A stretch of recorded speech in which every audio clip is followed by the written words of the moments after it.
even their safety and such. Spiritbrook is one of those heroes I think he's thought of as that roaming aggressive 4, but if you like the Treant Protector, a lot of teams will play him on their 5-position player. It will be Zion the 4, but you can send him to the safe lane. Treant's actually a fantastic safe lane zone support because his base damage is insane. He goes invis. Spiritbreaker, same thing. You just get more venom, you start whacking at the offlaner, you hope for a bash, and you're actually a pretty good hero to secure your safe lane despite being thought of as a roaming hero. Fair enough. Looks like we got a game, gentlemen. Let's get into it. We are now going to be starting our adventure through the lower bracket of this playoff for MDL. We have EG versus Clutch Gamers here. Remember, loser of the series, well, their Mars TV journey will conclude. Boom backs up to the Sand King. Uh-oh. He's been spotted, going a bit deep here. He does block the camp that Universe wants to pull in the off lane. Yep. We'll eat some shots on the way out and have to use that Burrow Strike to make it over the fissure, but he's going to be safe. Looks like there's pings on that camp as if, hey, this is likely blocked. They sell the Observer Ward on him, but they know there was also a sentry. They don't, but they may guess they're pinging this camp quite a lot, and we'll see what kind of comes of that. They may end up scouting it to see if it spawns and then try to quickly take it out in that 30-second window. Meanwhile, back and below the line, I was going to be curious here. We have Rappy going to be playing that Underlord in a matchup against what looks like RTZ's Venomancer. And indeed, Zai is going to be hanging around. Indeed, he does have the Orb of Venom, and it's going to be one to probably be zoning back that big, ugly-looking pig thing. Yeah. Once Venom gets like a edge in the lane, kind of can be left alone, but ideally you want to support him in those first couple of levels. Give him a bit of an edge so he has the CS advantage, can get his boots up, his wand. He's going to get an Orb of Venom, it looks like, even on the Venomancer. So the fact he's going to get an Orb of Venom when Spiritbreaker has one suggests he is going to be left alone quite a bit. One cause for concern, I think, if you're an EG fan, is the cores for CG match up pretty well against EG's cores. And with the Underlord that you've seen from Fnatic or other teams, like, this hero stops pushes very well. And so, and EG don't already have the best objective taking to begin with. It's like, feels like they're going to rely a lot on getting kills and kind of snowballing to take objectives. So if they're not able to do that and they can't push towers against Underlord, you basically guarantee getting into a mid or late game where the cores for have a chance to shine. So that's something to watch out for. He's thinking, lurking around this mid lane, but against two range tiers, it's kind of hard to be too effective here. But he will be able to get a Fire Strike off if he wants to. No, he doesn't want to. He wants to go look at him and then walk away, apparently. But he's letting him know that he is here. And you probably want to get too proactive if you're EG at that point. We also saw them zone back Rappy quite a bit. He had to force out the early TP. He's still just level 1 and half of level 1. Two tangos to work with, but the zoning back from the Spiritbreaker is working pretty good for now. Kind of what I like to see happen from these Spiritbreakers early on when you've got that IO. Just take it upon yourself to go to your safe lane for the start and then roam later on once you get a few more levels. Once Veno can be left alone, this lane will change quite a bit. Yep, and Uber Lord does take to the jungle, so once I kind of recognizes he's not going to be back in the lane, he can either A, pull the wave a bit like he is now and get some solo XP, or could decide to start charging about the map and looking for some potential setups. It's very slow jungle. Level 1 Underlord doesn't really do this particularly efficiently. He's had to use 3 Firestorms. Oh god, the bird! Yeah. Oh yeah, he got to respawn too. That was value. And got a bounty rune on his way home. Gets his level 2. Works out for him okay there, although it was very close. Yeah, but, you know, we have Universe who's able to kind of hang in the lane. He gets his own bounty rune, it looks like. He now notices the camp is blocked. They actually missed the sentry, so he doesn't have access to that camp. So it could be going even better for Universe, but at the moment he has been nerfed down just a bit. But look at this. Now we have a rotation coming out.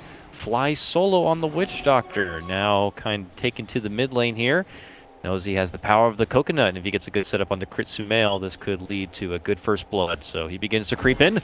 Coconut throws it out, and it does find a second connection on the crit. No follow-up, but they strike onto Sumail. Crit with the overload. He's trying to help out with the damage reduction, and it is going to be good enough. They turn their attention onto Fly Solo. We'll be able to get him down, and it looks like they could make it a twofer. Zai gets in on the action, and Boombox could be next, but he's got the speed of the boot, and he's going to be able to make it away. Charge, though, onto Armel. Even gets the follow-up bash. Fly Solo is back now, though, and EG will pump the brakes a bit, but it's going to be EG who get the first blood on that gank attempt. Man, it's Crit having a salve. He actually doesn't have a bottle on Io, but if he had a bottle, Silencer dies there. But because he has a salve, it's faster regen, it's more regen. He just pops his overcharge and salves up Sumail through the entire thing. Sumail probably tanked about like over 1,000 damage there, I want to say, in that gank, but he survives all due that Io heal. Really good play from Crit. Overcharge plus salve was definitely And life-saving EG just there. felt so ready for this. You see this ward they have above that cliff, so they were able to see that rotation coming. And then Silencer, not a very mobile mid hero, so he's a bit susceptible to these rotational ganks, but the Wisp and the Spirit Breaker both make up for that. And there's kind of, again, like a ripple effect as we see a skirmish break. Yeah, top lane, they're putting pressure onto Universe, but Crit has stepped in along with Zai. They're trying to help him out, but there's just too much firepower. Universe going to be going down, but EG attempting to go for a bit of redemption. Boombox narrowly escaping yet again.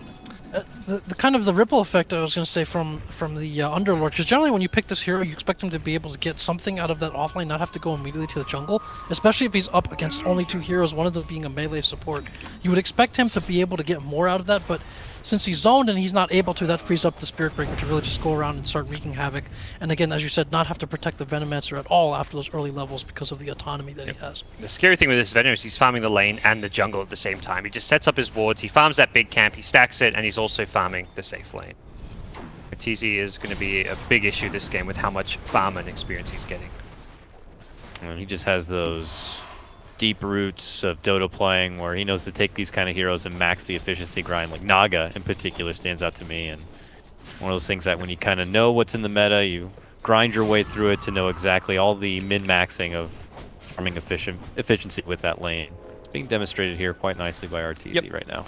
And also something to watch for, like if it's a core Venomancer on Radiant versus Dire, because Radiant doesn't have the same like tri-camp areas that Dire has, where you can hit both the Ancients and 2 camps. Yeah. But it does have these kind of like lane areas where you can do that. This safe lane being notable. Like, you can do that on Dire as well, but just trying to maximize the farm, and like the safe lane is like the best position for him to be able to do that. And without really any threats coming at the moment from CG, he can just do it scot-free. EG's support duo at the moment have been kind of off the radar, but they have spotted Boombox nearby, so they'll pressure him a bit. Zai even committing him with the charge, but as he approaches the high ground and joins arms with Rappy, EG will obviously, pump the brakes there. Level step off. 7 Veno very early on. This is perhaps this bottom tier 1 tower going down quite fast. The nice thing about this Underlord pick is it does clear the creep wave pretty effectively and also draws the aggro off the tower, but it won't deal with the wards. But at least being able to pull the creeps means that tower will stay alive a little bit longer. And I think that was a big reason behind this Underlord pick, is they wanted a hero that could just sit bottom, doesn't want to rotate, just wants to sit in this bottom lane and continue to protect his tower as long as possible. So RTZ will over time get jump this. onto Sumail in the mid lane. It's a 3-on-1, so this should be pretty swift from CG. Good setups between the Coconut and Boombox on that Burrow Strike will make it possible. Just a good opening right there. Some ward vision in that mid lane. They probably saw a window of opportunity to kind of make that play. Yep. I feel like they do need to be active, find a way to get this Sanking involved early on as possible. He couldn't do a whole lot in the early levels against 2 range heroes, but now with some smoke, some Witch Doctor rotations, he's trying to... I mean, the smoke failed mid, but then he went top, successfully kills Earthshaker, gets a successful kill there, and again, smoked up, looking for another kill. Yeah, they're eyeballing this mid lane, but we just saw Zai and Crit return to the mid lane. They're actually taking their leave and heading up north to that top lane. So as Sumail shows himself back in mid once again, he could get jumped for the 2nd time straight. And actually here, it's going to be happening right now. Fly Solo moving in from behind. There goes the Coconut. There's the Maldic. The Burrow should be coming in right now. And that is going to be the end of Sumail. Meanwhile, top lane though, a dunk comes out and they will get Gabby as their response. Simultaneous gank action from both teams, both successful.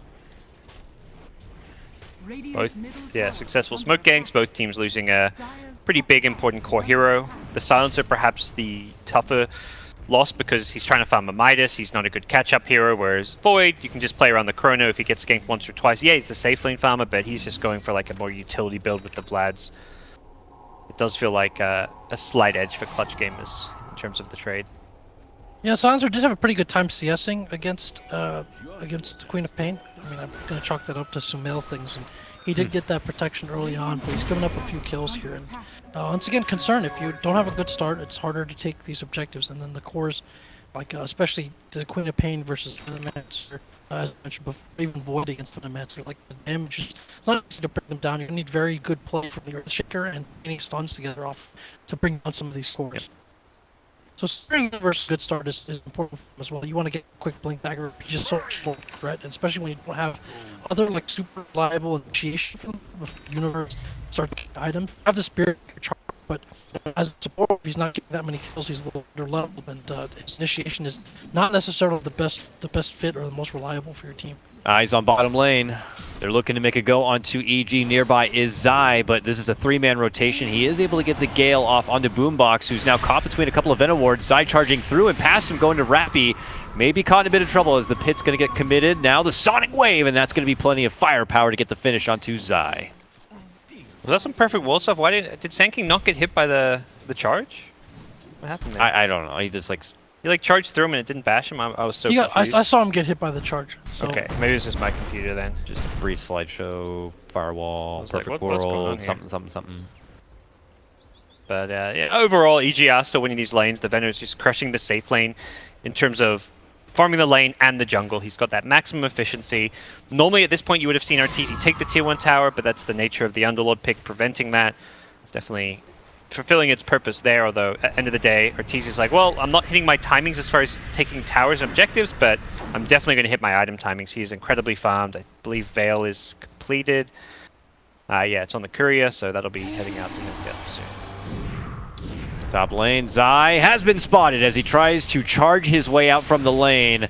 Gabby moves in with the Chrono, and they will turn it into a pick. Now 5-2, Clutch Gamers continue to string together a lot of these early game pickoffs. Definitely necessary when you're losing the farm and the laning stage to find those kills. Kind of at least somewhat equalizes it.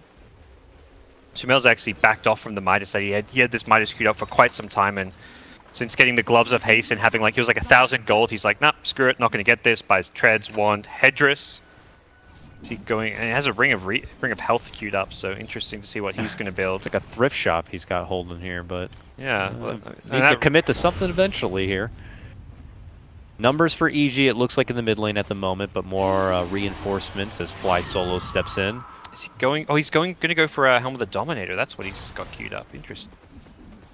We've seen that on Silencer before, but that was a puppy support. Yeah, no. It's not normally an item you think of on a mid or a core. It's kind of being tweaked such that it's a kind of support item, but mid Silencer can kind of be a utility hero. It gives you a ton of HP regen and some auras for your team. See how we can use that Dominate creep as well. Jack, your thoughts on the mid lane Silencer Helm of the Dominator kind of thing we got going here potentially? It's interesting. I think there are a number of creeps he can get that could improve his survivability, or at least be like a good companion, or possibly help them push as well. So you see it picked up for those reasons, and could see that useful again here. Like whether he chooses to go for the Centaur or the Ogre, the armor is pretty good. Could be helpful as well. But I'm still a little bit concerned here for about the lineups right now. I think CG has drafted pretty well in this game, and also like the synergy for the Silencer with the rest of his team. Like for the most part, you see Global used a lot to protect these kind of very strong initiations, these kind of bursty type of lineups. For the damage output of EG, it's not really so much the case. Like it feels like you have a Global, and then the only real initiation that I can protect is that of the Earthshaker. Beyond that, it's like kind of slow, sustained damage versus burst. So I'm not sure if it's the best synergy for the Silencer this time. Like it prevents some of the combo or shuts down some of it from Clutch Gamers, but it doesn't really enable themselves that well. So definitely feels like they picked the hero exclusively for the lane. Oh, stun move on for Sumail. This comes just after he was able to take the tier 1 tower. He's going to commit in with the global, and it's going to be Crit who bails him out and sends him back home. Crit should come back, but he does have help nearby. Universe with the Echo is waiting on the other side of the river. Can they get the jump onto Crit? Fissure does come out, but they do land the burrow. He managed to tether, but he pops on the way. It just turns into the solo Wisp takedown with both teams pretty much having nearly all hands on deck in this mid lane. Yeah, it saved its own life there, but again, it's pretty much almost got only defensive utility this game, it feels like. Bottom lane, a charge here from Zai, and assistance with Arteezy. Meanwhile, mid lane, Chrono and a Death Ward combo comes out, and will help get the finish under the Earthshaker here. Also zoning back the rest of EG.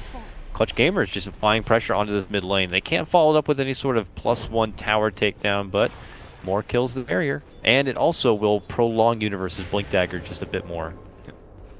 Very quick TP response from Arteezy when the Chrono comes out after getting the kill bottom, but ultimately they don't have that easy initiation until they get a blink on the Earthshaker to actually turn those TP into kills necessarily. And it'll Shaker getting caught in the Chrono, so Arteezy TP's in, but Clutch Gamers' very mobile lineup already have disengaged. The Time Walk, the Queen of Pain Blink, it's very easy for their draft to kind of get in and then quickly get out.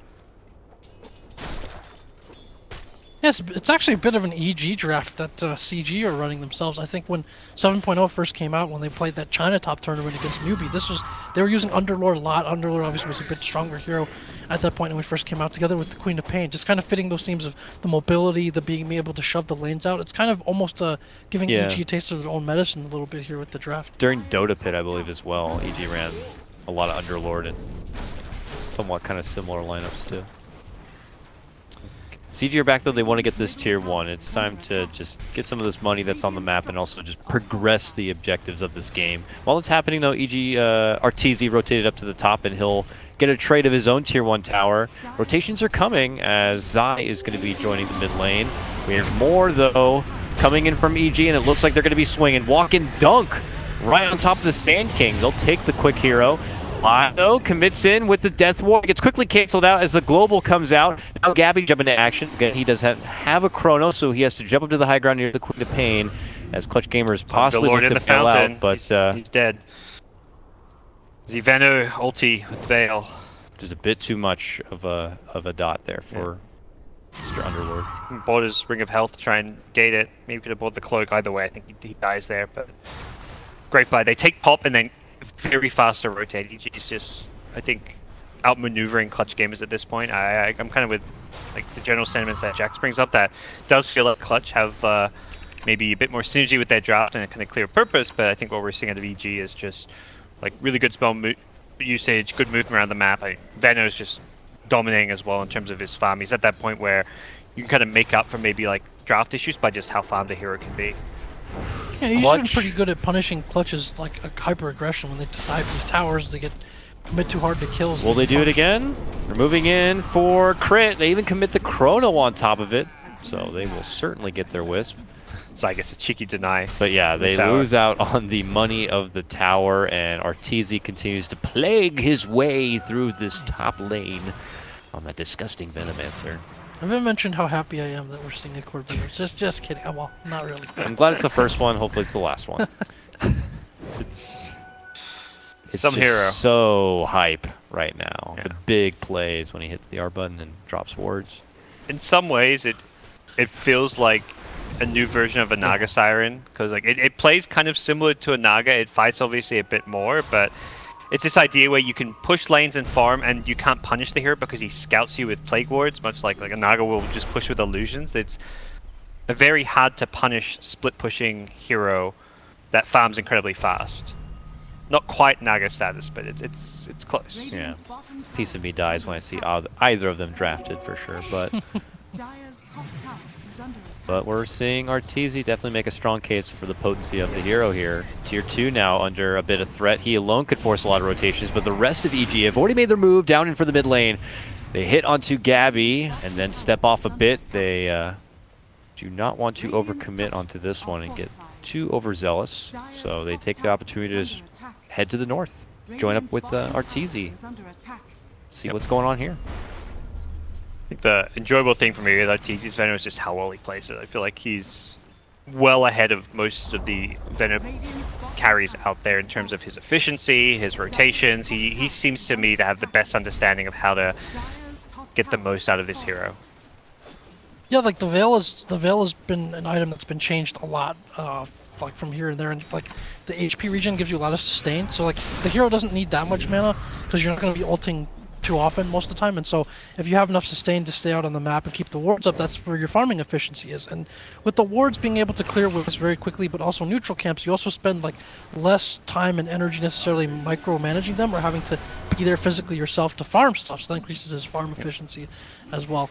And then he does have quite a bit of magic damage, especially with the Veil, that can be underestimated a bit. He's sometimes tankier than people think he is, especially if you see a build like Solar Crest or Halberd. Usually you expect a Veno, especially if you're seeing it as a support, to just be bursted down and just be this crispy bug for as a snack. Yeah. But as a core, he's that much harder to kill and that much more difficult to deal with in lane. No, can find the quad mid. I think the other thing which I know Blitz made some videos recently on is the way he pressures lanes by how he farms. He's not just focusing on farming efficiency, but he is, but he's doing it in a way that he's always pressuring the lanes. He doesn't care about showing himself on the map because he forces clutch gamers to react. They don't rotate top. I mean, they do lose. They do. That was with him sitting up there. So always on the most aggressive play possible. He knows he's the hardest here to kill on the map, so he take like the dangerous on the map. I really hope a lot of the lower skill level cores, those videos for sure, the ones in my pubs. I like to sit back. Of them in the jungle. Yeah. None of them in the lane.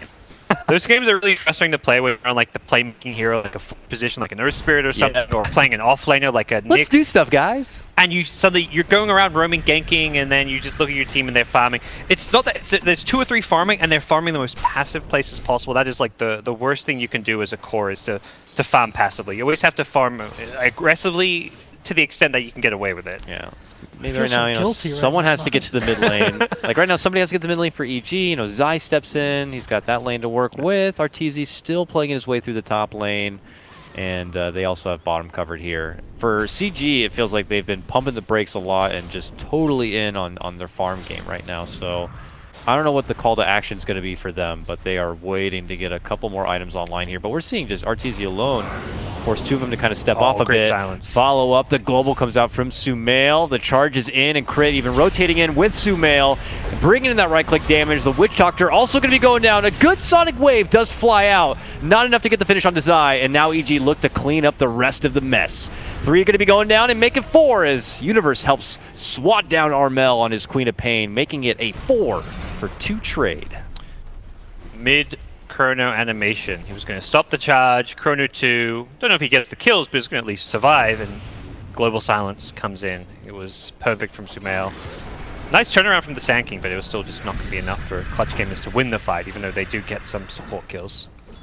And this is an item that you usually don't see on the core Veno or the Arteezy Veno, at least the dagger. It's more of this kind of almost like a plague bearer build, right? You jump in and kind of get your ult off, and then you kind of don't care if you die after. So that would have seemed like a different position played like that. But in this case, with the global silence, it allows them to potentially surprise the Void if he's out of position, if he shows, and if he's not actually doing the clean initiating as you were talking about. Gives them a chance to hurt him and stop his team from getting to him as well. So yeah, I like the synergy you mentioned with the glow. The other thing I always think of Blink Dagger as like one of the counter items to Void in general. Because especially Voids without blinks, you see him coming, he tries to time walk in and chrono you, you can always blink back defensively and dodge that chrono, or he's just not going to throw it. So I've always kind of thought of Blink Dagger as actually an item to outplay a Faceless Void chrono with. Especially on land with 0 delay. They don't really have instant speed initiation other than like maybe the Sand King, and then again if you put those wards up you can potentially see him coming, or he'd have to be smoked to initiate onto you. So if they do feel pressure to fight into him, which they kind of do again if he's able to take their towers early on, then it's kind of a different story. Oh, his team's 5-man smoked. Yep. EG take to the high road here as Clutch were approaching from just south, but it looks like both teams are not going to be catching each other here. EG could poke themselves inside the pit, but they saw the Veno ward, so they know where EG roughly are. Yeah, they circle out on the map, it looked like there. So CG for now, no word, safe, and we'll just move in for a tier 2 tower. They're out of position to stop this rush from happening though, which is unfortunate. Yep. And that one looks good for EG. They'll take the loss of the tier 2 for it, no problems at all. Yeah. It was really nice. Arteezy, I think, just recognized that Clutch Gamers had 5 heroes missing for too long. Clutch back to the shrine altogether with a portal? EG have kind of already split up though. Yeah. But alright. may come back in for this fight now they've got an Aegis. They had a chance to initiate, but once they started They got the attacking the Atos Veno wards, Yes, they did. They make their move in. The Witch Doctor is going to be easily handled there. More delicious intel going to be sucked up by Sumail, and he is looking to glaive on down this Uberlord, who's not looking so damn fat. EG here now, parading down this mid lane. They are going to be having to send Zai back, it looks like, to deal with the pressure coming in from the bottom lane, but overall still EG in a more commanding position as they begin their battering ram siege down this mid lane. it's been very crisp execution. This is maybe something that we expected coming into this series in terms of like playing to their strengths for EG. So for clutch gamers, like they have to, the global is an issue if they're kind of caught out in the middle. They don't get the initiation. So for instance, like if they start showing their supports, they start fighting Veno wards, it's a very clear sign that your whole team is there and you're either looking for a fight or you're prepared for one. And then EG can kind of decide what to do. They can back off or they can come in with the global and allow that to back up the start of their fight. And so for clutch, you have to be a little bit more careful. I feel like you can't show unless it's a Sand King or Void initiation, and then the follow-up comes in, and then the global maybe isn't in time to stop anything or save your heroes. If you end up with your supports aggressively positioned by the tower, say on a gank, then EG knows that your team is right there and ready to fight, and they can then kind of dictate what happens next around global. So this is kind of like a detail of taking these fights that I feel like EG has handled much better than clutch so far. Nice scan by EG there. Yeah. With that global down, Clutch were looking for a fight, but EG realized it. I mean, Jack can highlight how well EG are playing around the global, and I think Clutch recognizing it themselves, trying to make a play happen. Oh, Sumail though, peeking into action to see what's happening under that scan, finds 3 members here. Zai is working with them, and they're looking to isolate somebody. It looks like Arteezy swings it from behind. They get a hold of Boombox, and they quickly take down the Sand King. And this was started by a Clutch Gamer smoke rotation, and they are going to be coming up short again. That's a gem as well, so big loss there. Oh, jeez. For clutches, they were starting to remove some of that EG vision and try to set up theirs. Yeah, that's very, very costly. Where did the... Wait, did EG have the gem now? I don't see any of the heroes. Did they not see the gem? Anybody? Was there a gem? I heard a gem drop, unless I'm imagining You can hear gem drop? You can often hear them when they get dropped on the ground, maybe just back at base or something. It may be an EG gem. Oh, not sure. Bottom lane, we missed the grab onto Armel there. It's Sumail who picks it up. Just more heavy, quick movement coming out from EG. Arteezy already starting out another global, actually. Be committed. Oh, they're still diving. They They're committing in with the help of the mobility coming in from Crit. They get the finish onto the Faceless Void, and now it's going to be EG just rushing in, looking to close this out quick, fast, in a hurry, moving in. Fly Solo also going to be handled, and just like that, a 5-man wipe. EG just ramp it up to 60 in just a few seconds. That was the poster example for that escalated quickly. Yeah, dang. Yeah. 1 minute we're debating the presence of the gem on the ground. The next minute, EG have won the game. through Clutch's pace, hunting them down to the tier 4s. We're still looking for the gem. Like, what's going on, guys? And now they got Raxes for sure.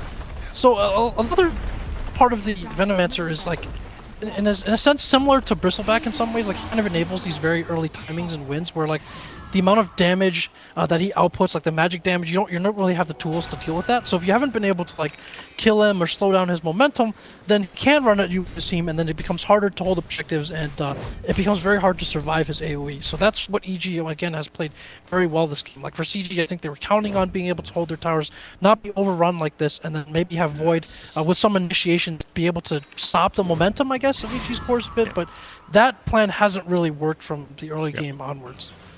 And I think I guess for those of you out there, like we're singing Arteezy's praises a lot and focusing on him because this is well and truly a Veno strat. With how this game is entirely played around the pressure that Veno has put on the lanes, he's given them all the vision. Oh, he's not necessarily getting all the kills, but he is kind of the leading force of Damn, Witch Doctor just crumbles before the mighty powers Sumail. Gabby's able to connect the 2-man chrono, which does bail out Rappy for now. The epicenter comes in, doesn't find connection under the chrono though, and now Sumail's able to dish out the right click. He's fighting with the last remnants of that Aegis, and it finally will pop. They did get a fall kill onto Crit, but now the focus is going to be on Armel Zai, taking it to him now, able to get the connection with the bash. Armel though, able to blink away back to the safety of indoors, but still a nice little trade for EG. They get something out of the last moments of that Aegis, and now they're here once again to the CG base side, looking to put Game 1 in the books. Gee, very convincing, dominant stuff. And RTC, the Veno has itemized very well for this as well. Like, often you'll see like something scaling out of a core. Maybe you'll see whether it's complexity with the travels, whether it's a Hurricane Pike, Maelstrom, that kind of a build. But in this case, he's got the Shivas and the Solar Crest, so it's basically nearly impossible to bring him down, especially if he's ahead and has a good start. So itemizing again for this kind of like early game win, they've managed to find that window, and that will be game 1. Yes, it will. They start that top push in by taking out the Faceless Void. He didn't even have a Chrono for that defense. EG just come in, and they just got too much going, and the momentum cannot be stopped. Not by Clutch in game number 1. Kind of the EG we thought would show up, and I think for EG... Oh, damn, is that a karate